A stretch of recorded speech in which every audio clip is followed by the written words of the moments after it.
Сәлем барлықтарыңызға. Бүгін сіздерге құрамында ашытқы жоқ, яғни дрожсыз қуырылған түшпәраның рецептісімен бөлісемін.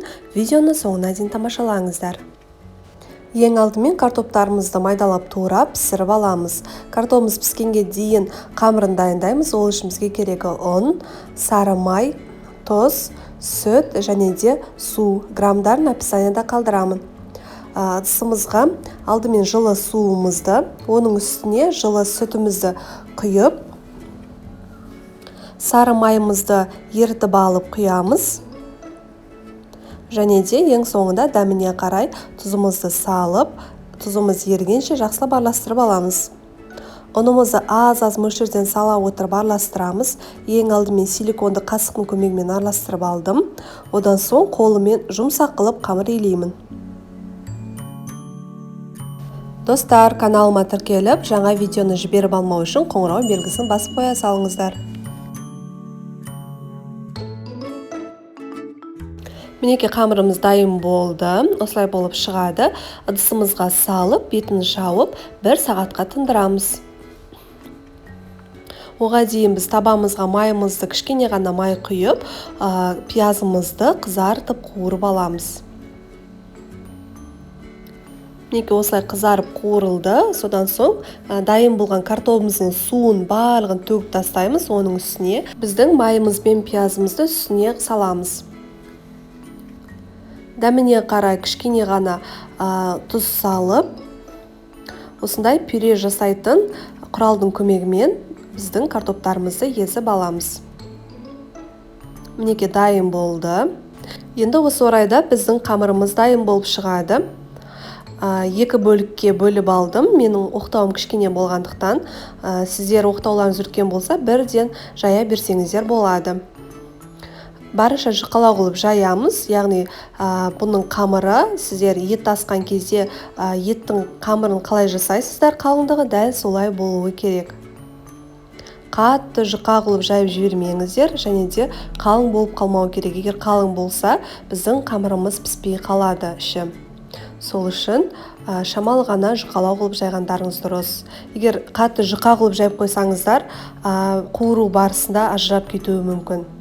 Мінекей біздің қамырымыз дайын болды. Енді бірнеше бөліктерге видеода көрсетілгендей бөліп шығамыз.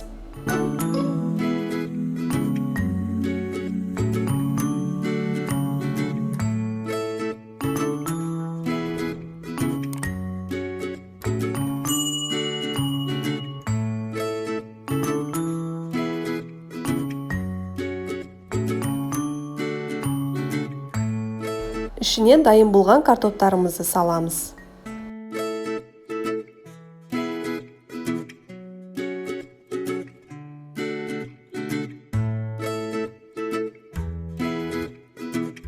Ендігі кезекте барлығын түйіп аламыз. Түшпәра, яғни пельменнің түйу бойынша түйесіздер, дәл осылай пельмен сияқты болуы керек. Барлығын алдын ала түйіп, дайындап қоямыз. Өйткені қызып тұрған майда қуырып аламыз. Сол үшін барлығын дайындап қойғандарыңыз жақсы.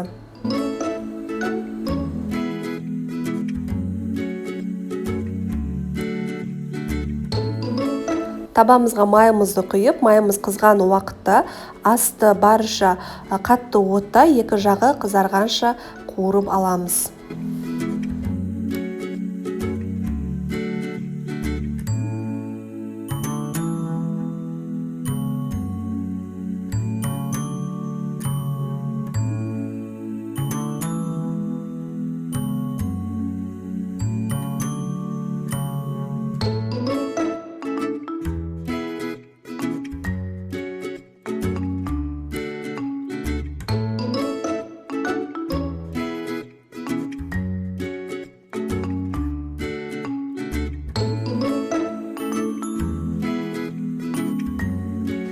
Мінекей достар, біздің қуырылған түшпәраларымыз, яғни қуырылған пельмендеріміз дайын болды. Міндетті түрде жасап көріңіздер, сіздерге ұнайтынына сенімдімін. Бұл өте дәмді болып шығады, және де түшпәраның 2 жағы қытырлақ болып келеді. Үйдегі балаларыңызға жасап беріңіздер, балаларыңыздың ең сүйікті асы болатынына сенімдімін. Және де бұл қуырылған түшпәрәні кез келген соуспен ұсына берсеңіздер болады. Сіздермен бірге болған Нарайдың асханасы. Каналыма тіркеліп, лайк басып, комментарий қалдырып кетіңіздер. Астарыңыз дәмді болсын. Сіздермен қоштаспаймын, келесі видео рецепте кездескенше.